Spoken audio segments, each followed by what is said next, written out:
Olá pessoal, tudo bom? Tema da nossa aulinha de hoje: regulação do ciclo celular. Conteúdo que está inserido no módulo B6 da sua apostila. Primeira coisa, o que vem a ser esse controle do ciclo celular? Lembrando ao estudante que ciclo celular inclui a intérfase mais mitose. Tranquilo? Então, o controle do ciclo celular consiste em interrupções do processo, interrupções do ciclo, em pontos específicos, que nós chamaremos de pontos de checagem. Checagem entre aspas, né? Claro que é uma metáfora, essa palavra checagem dentro desse contexto. Item 2. Vamos aos principais pontos de checagem. Primeiro, durante o período G1 da intérfase, em condições desfavoráveis, a célula entra em estado de repouso, em estado de dormência, chamado G0. Quer dizer, ela não chega ao período S. Tá? A coisa fica paralisada nesse estágio, né, nessa fase, formalmente chamada G0. Maravilha? Por exemplo, qual poderia ser uma condição desfavorável? Falta de alimento, falta de oxigenação adequada, né? Então, qualquer condição desfavorável, né, o suficiente, paralisa o processo na fase G1 da intérfase. A célula nem entra em divisão. B. Segundo estágio, segunda fase em que pode ocorrer a checagem, na fase G2 da intérfase. Quer dizer, já houve a duplicação do DNA e o processo será interrompido se existirem alterações nas moléculas de DNA. Então, digamos que a célula errou ao fazer a duplicação do DNA durante o período S. Então, o processo vai ser interrompido momentâneo ou definitivamente. Esse processo de paralisação do período, no período G2 da intérfase, ele permanece até que sejam feitos reparos nas moléculas alteradas. Reparar, meu jovem, significa consertar. Então, as células apresentam equipamentos enzimáticos que muitas vezes permitem que elas consertem aqueles erros cometidos durante a duplicação do DNA.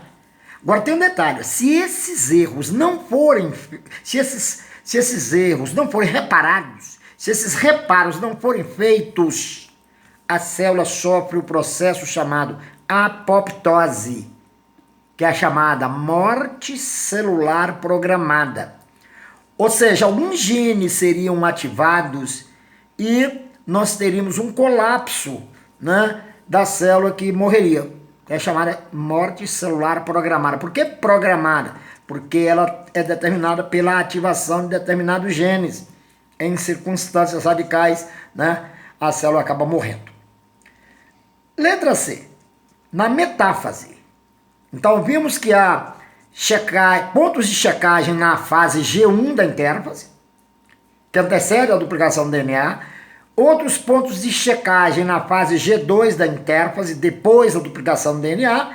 E já durante a divisão mitótica, na metáfase. O processo é interrompido se os cromossomos não se alinhem na placa equatorial. Lembra que na metáfase mitótica os cromossomos duplos, bem condensados, se enfileiram com centrômeros no equador da célula? Se não houver o enfileiramento adequado dos cromossomos, a divisão celular vai ser abortada. Beleza? Observação. Nos tecidos existem fatores de crescimento que provavelmente exercem papel primordial na proliferação celular, na multiplicação celular. Se por algum motivo esses fatores não forem sintetizados, né, isso pode comprometer a multiplicação celular. Vamos ver a figurinha aqui mostrando os principais pontos de checagem. Os principais pontos de checagem. Está vendo que eles estão colocando um símbolo pare, como se fosse sinalização de trânsito? Olha aqui a setinha. G1, da intérfase, S, G2 da intérfase, mitose, ó, M de mitose. Aqui, ó, primeiro pare aqui, ó. Caso haja DNA lesado ou em condições ambientais adversas, então o processo é paralisado aqui em G1. Em G2, os pontos de checagem em G2, ó, caso haja DNA lesado ou ainda não duplicado, então aborta o processo de intérfase, tá? A célula não começa a dividir. Caso os cromossomos não estejam alinhados na placa metafásica, então já seria durante a metáfase da mitose. Abortaria a divisão nessa fase. 3. Controle do ciclo celular e câncer. A relação entre falhas nesse controle e essa grave doença, o câncer. 3.1. Os proto-oncogenes, quer dizer, antecessores, no caso aqui os que vêm antes. Onco é câncer. Então são genes que, se forem alterados, como vocês vão ver daqui a pouco, podem se transformar em oncogenes que, ao se expressar, determinam o câncer. Então eles codificam, esses proto-oncogenes, e codificam a síntese de proteínas que estimulam o ciclo celular. Estimulam o processo, né, favorecendo as divisões mitóticas, obviamente. Beleza? E há um contraponto, os genes supressores de tumores. Esses codificam a síntese de proteínas que inibem o ciclo celular.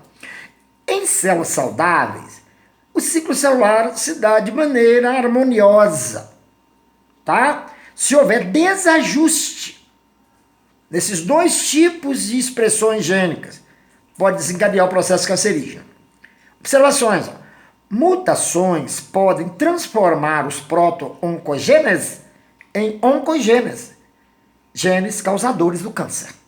Entendeu? Então, uma mutação pode transformar o antecessor do oncogene em oncogene, tá bom? E assim desencadear o processo cancerígeno. Por outro lado, mutações que afetam os genes supressores de tumores, quer dizer, aqueles que retardam o ciclo celular, comprometem o sistema inibidor e as células proliferam desordenadamente.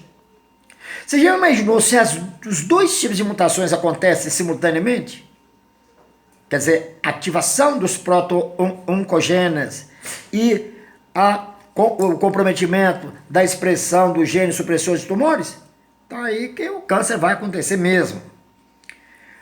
Essa estrelinha aqui, para fazer um alerta. As células cancerosas produzem uma enzima chamada telomerase. Lembram da aula sobre mitose, quando eu falei dos telômeros? Que são as regiões terminais das moléculas de DNA, que a cada mitose vão perdendo pedaços, vão encurtando até que acabam? Lembra que eu falei que os telômeros são verdadeiros marcadores da idade da célula? Então, quando o telômero acaba, a célula envelhece, o que a torna inviável, tá bom? Agora, como as células cancerosas produzem essa enzima aqui, ó, enzima que catalisa a reconstrução constante dos telômeros, essas células tornam-se praticamente imortais. Ou seja, como elas nunca envelhecem, elas permanecem, elas se mantêm permanentemente jovens, porque elas reconstroem os telômeros, então elas estarão em constante processo divisional. Beleza? Então fica de olho nisso aí, ó. Importantíssimo do ponto de vista prático, essa característica das células cancerosas. Vamos emendar aqui para o módulo B7, falando da meiose. Primeira coisa, a definição, o conceito de meiose. Meiose é um tipo de divisão celular que, como o nome sugere, reduz à metade, ao meio, à metade, o número de cromossomos das células. Uma célula humana diploide, meu jovem, ela tem 23 pares de cromossomos homólogos. Ao sofrer meiose, a célula origina 4 células filhas com 23 cromossomos. Vocês vão ver por que esse número 4. Tá bom? Então, cada célula que sofre meiose gera 4 células. Tá bom? Muito bem, a meiose ela pode ser dividida didaticamente, é claro, que é um processo dinâmico, é contínuo, em duas fases. A meiose 1, eu vou chamar de A, que é a fase reducional da meiose. Reduz de 2N para N, olha aqui o esqueminha.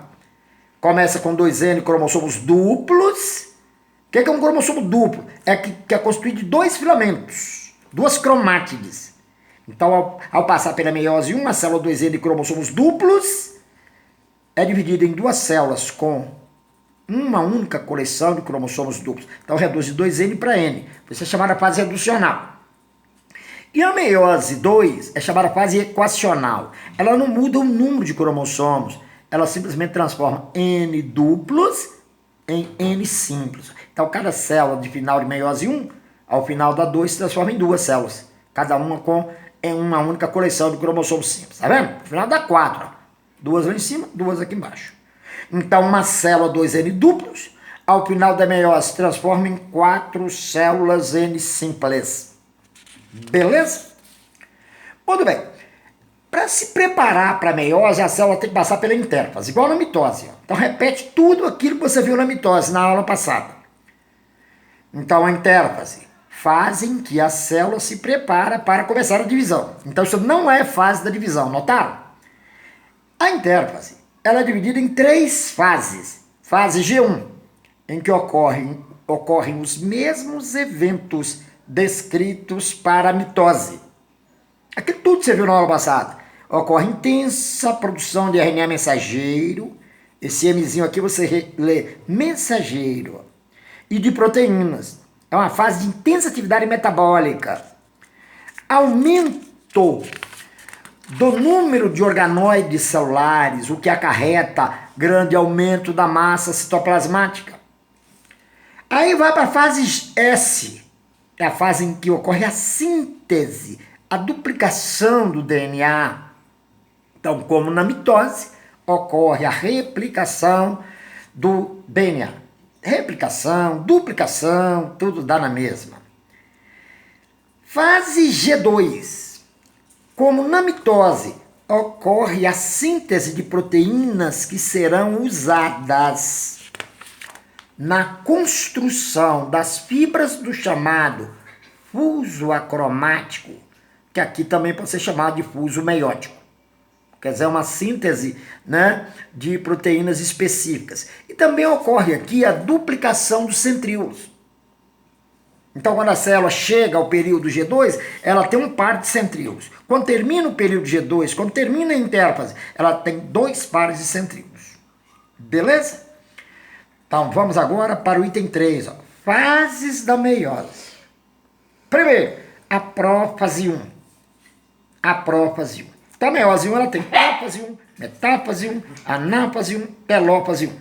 E na meiose 2, a mesma coisa. Prófase 2, né? Metáfase 2, anáfase 2, telófase 2.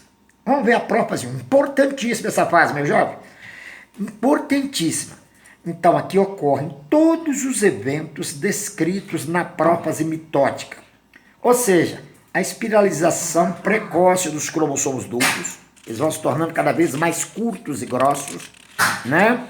Então, ocorre a espiralização, a condensação dos cromossomos duplos. Ocorre a perda progressiva da nitidez do nucleolo. O nucleolo é formado de RNA ribossômico, melhor dizendo, mais filamentos proteicos. Então, o RNA ribossômico ele vai fluindo ao longo da prófase, tanto da mitose quanto da meiose, do núcleo para o citoplasma. Então, esse nucleolo vai perdendo nitidez até que ao final da prófase ele desaparece totalmente. Migração dos pares de centríolos, para os polos da célula, orientando a formação do fuso acromático. Beleza? Então, aqueles eventos todos que vocês viram, né, lá na prófase mitótica. Ao final da prófase, a carioteca se desarticula, né? E aí entramos na metáfase 1. A prófase 1 da meiose ela é subdividida em 5 subfases. Subfase A1, leptóteno. Lepto quer dizer delicado, fino. Teno é fita. Então os cromossomos iniciam o processo de espiralização e, apesar de já estarem duplicados, são vistos ao microscópio óptico como se fossem filamentos simples. Quer dizer, são filamentos ainda muito fininhos. Então a visibilidade deles é precária. A2, zigóteno. Zigo quer dizer par. Teno é fita. Então ocorre o pareamento dos cromossomos homólogos. Por exemplo, na espécie humana, nós temos 23 pares de homólogos. Vocês mulheres, o par 23 em vocês mulheres tem o mesmo tamanho. É o par XX, lembram? Em nós homens, o par XY. Então nós temos 23 pares de homólogos. Então durante o zigóteno eles pareiam. Um materno pareia com um de origem paterna. O cromossomo de número 2 paterno pareia com o cromossomo de número 2 materno até o par 23. Beleza? Então é a fase de zigóteno. Paquítero. Pac quer dizer grosso, os cromossomos já espessaram, já espiralizaram bastante, né? Então eles estão grossinhos e curtos, tá? Então aqui ocorrem dois fatos marcantes. Primeiro, ocorre a formação dos bivalentes. Cada par de homólogos é visto como se fosse um cromossomo só, por isso chama bivalente. São dois, mas parece que é um só, porque eles estão enrolados um no outro. Eles se abraçam fortemente, formando bivalentes ou tetradis. Cada cromossomo duplo não tem duas cromátides, meus jovens? Então um par de homólogos contabiliza quantas cromátides? 4. Daí a palavra tetradis. Durante esse período é que pode ocorrer o chamado crossing over. Expressão, melhor dizendo, inglesa. Hoje em dia a tendência é falar permuta. Permutar quer dizer trocar. Então, troca de segmentos equivalentes entre cromátides homólogas, o que possibilita a recombinação genética, importante fator evolutivo. Por exemplo, durante a meiose, que gerou os gametas que participaram da sua concepção, houve a combinação, através de permutas diversas que certamente ocorreram, de genes que a sua mãe herdou dos pais dela, né? Criando cromossomos com material genético dos seus avós maternos, combinados ali em um único cromossomo. Do lado do seu pai, a mesma coisa. O seu pai transferiu para vocês, a partir de permutas envolvendo o par número 1, por exemplo, genes que ele herdou do pai dele, quer dizer, do seu avô paterno, e genes que ele herdou da mãe dele, ou seja, da sua avó paterna. Então isso enriquece, esse fenômeno que enriquece enormemente a genética das populações. Fase A4, subfase A4, diplóteno. Então aqui ocorre a separação dos homólogos. Os homólogos vão deslizando, se afastando um do outro, né? Então desfazendo-se assim os bivalentes. Entretanto, essa separação não é total. Essa separação entre os homólogos não é total. Tá? Então aparecem alguns pontos de contato entre os homólogos que a gente chama de quiasmas ou sinapses. Tanto quiasma quanto sinapse quer dizer contato. Tá ok? Então, quando esses quiasmas terminam, fechou a prófase 1, com um fenômeno chamado, com a fase chamada de acinese. Esse dia aqui quer dizer separação. Cinese da ideia de movimento, quer dizer separaram. Os homólogos separaram totalmente, então ocorre a terminalização dos quiasmas e assim termina a prófase 1 da meiose. Vamos ver as figurinhas aqui, ó. Olha os centríolos, os pares centríolos migrando, ó. Olha aqui como é que os cromossomos, apesar de duplos, parece que é um cromossomo só, tá vendo? Aqui nós partimos de uma célula 2N igual a 4. 1, 2, 3, 4, ó. Tá ok? Aqui você já nota nitidamente no zigoto o pareamento dos homólogos, ó. Olha o pareamento dos homólogos, você nota nitidamente que eles estão duplicados. Ó. Cada braço aqui, cada filamento aqui é uma cromátide. É uma cromátide. Olha o paquítano, tá vendo o verdinho e o vermelhinho enrolados um no outro? Aqui é a mesma coisa, um bivalente. Então, cada par de homólogos é um bivalente, tá vendo? É uma tétrade. Olha aqui o quiasma. O verdinho, digamos que o sujeito herdou da mãe. O rosinha, digamos que ele herdou do pai. Olha o ponto de contato aqui entre as cromátides de cores diferentes, tá vendo? Chama quiasma. E aqui a terminalização dos quiasmas, tá vendo? Esse aqui separado totalmente daquele, esse aqui também está totalmente separado daquele. A essa altura, os pares de centríolos, ó, alcançaram os polos da célula. Então nós já estamos no finalzinho aí da prófase. Vamos para a metáfase 1. Diferente da metáfase mitótica, aqui os pares de cromossomos homólogos distribuem-se em torno da placa equatorial. Lá eles ficam enfileirados, aqui não, tá vendo? Um par, a linha do Equador estaria aqui, ó. Um acima, um abaixo, um acima, um abaixo. Por que eu fiz duas figuras? Digamos que os verdes vieram do pai e os cor-de-rosa vieram da mãe. Então você tem aqui, ó, pai, mãe. Agora aqui, ó, verde e rosa em um hemisfério, rosa e verde no outro. Então isso é mais um fator de variabilidade genética durante a meiose, chamada segregação independente dos pares de cromossomos homólogos. Notaram as duas figuras? O significado das duas figuras? Aqui, esses dois vieram, digamos, do pai e esses dois da mãe. Aqui, um do pai, um da mãe. Um do pai, outro da mãe. Beleza? Anáfase 1. Ocorre a segregação dos cromossomos homólogos. Quer dizer, eles vão ser puxados, né? Eles vão ser puxados para os polos da célula. Ok? Então nós vamos ter aqui o processo de segregação dos pares de homólogos. Puxa para lá, puxa para lá, puxa para cá, puxa para cá. Que é a mesma coisa. Maravilha? Então nós temos aí a segregação dos homólogos. Quando os cromossomos homólogos atingem os polos da célula, termina essa fase. Termina a anáfase. Ana quer dizer separação, beleza? Telófase 1. Ocorrem os mesmos eventos da telófase mitótica, ou seja, desarticulação do fuso acromático, né? Desarticulação do fuso acromático, perda gradativa, aliás, reaparecimento dos nucleolos, melhor dizendo, rearticulação das cariotecas, desespiralização dos cromossomos e, por último, a citocinese, que é a divisão do citoplasma. Então essa célula aqui tem dois núcleos, cada um deles, com uma coleção de cromossomos, tá vendo? Um rosa, um azul. Um rosa, um azul. Tá ok? Aí termina a divisão do citoplasma, você tem duas células e final de meiose 1. Note que nós começamos com a célula 2N igual a 4.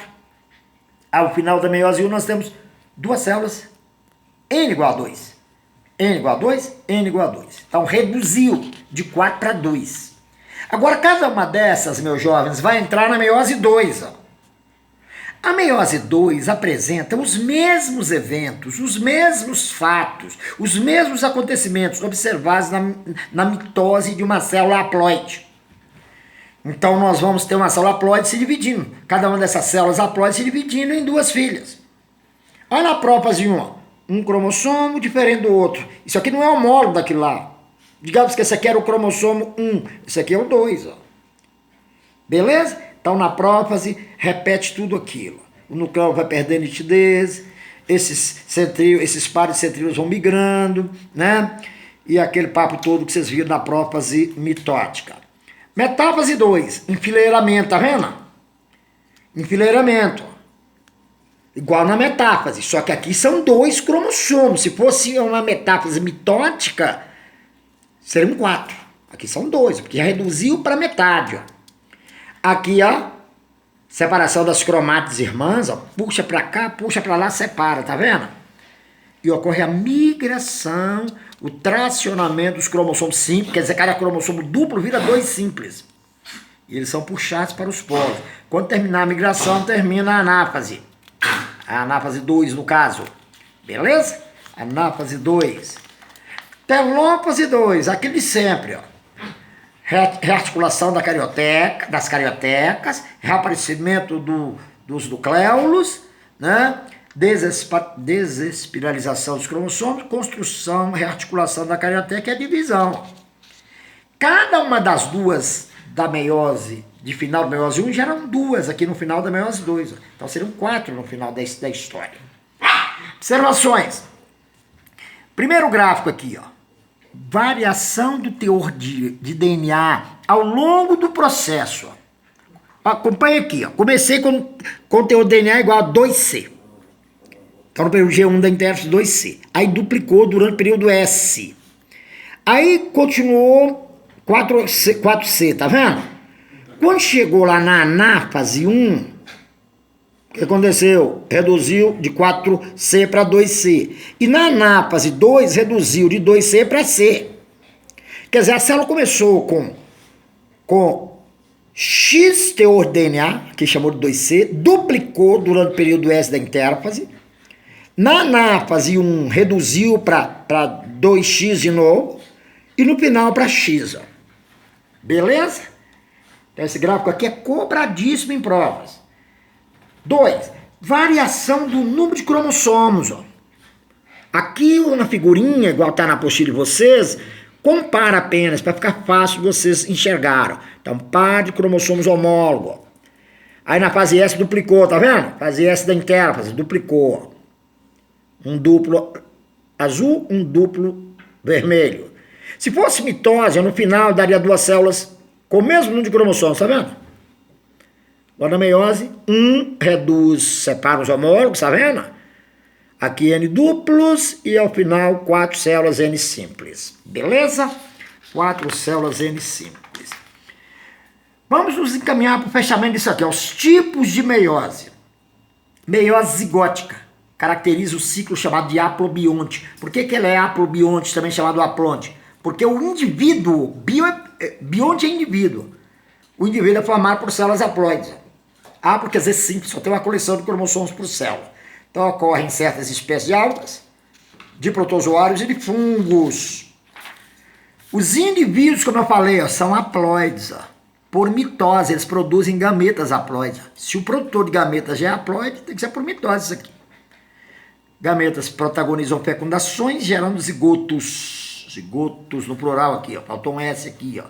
Zigotos que sofrem meiose, gerando esporos. Entenderam por que a meiose é zigótica? Porque o zigoto é o protagonista da meiose. E os esporos mitodicamente crescem, formando novos indivíduos. 2. Meiose gamética. Ela acontece no ciclo diplobionte. Então, o ser vivo é diploide, ó. Ciclo diplobionte, também chamado ciclo diplonte. É característico do mundo animal. Por exemplo, nós seres humanos. Então, indivíduos diploides, por meiose geram gametas, protagonizam fecundações, os gametas, gerando zigotos que mitodicamente crescem e formam novos indivíduos. Meiose espórica, terceiro e último tipo, acontece no ciclo haplodiplobionte.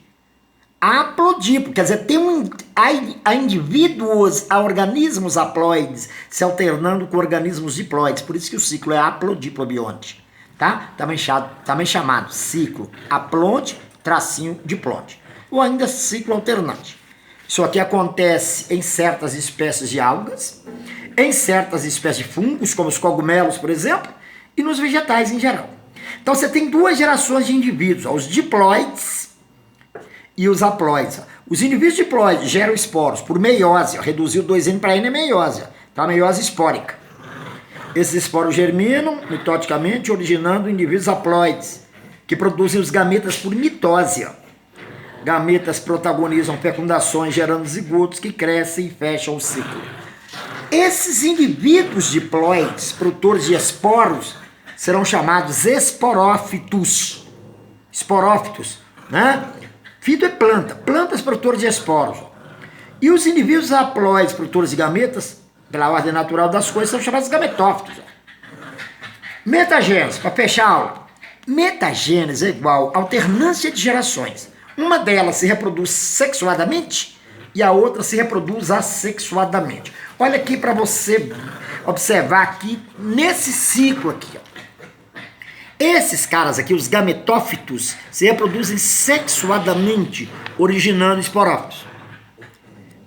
Tranquilo? Tá, a fase sexuada é essa aqui, produz gameta que participa da fecundação, gerando zigoto que dá origem aos esporófitos. E os esporófitos assexuadamente, por esporos, ó, por esporulação, geram novos gametófitos. Beleza? Então, um abraço, até a próxima.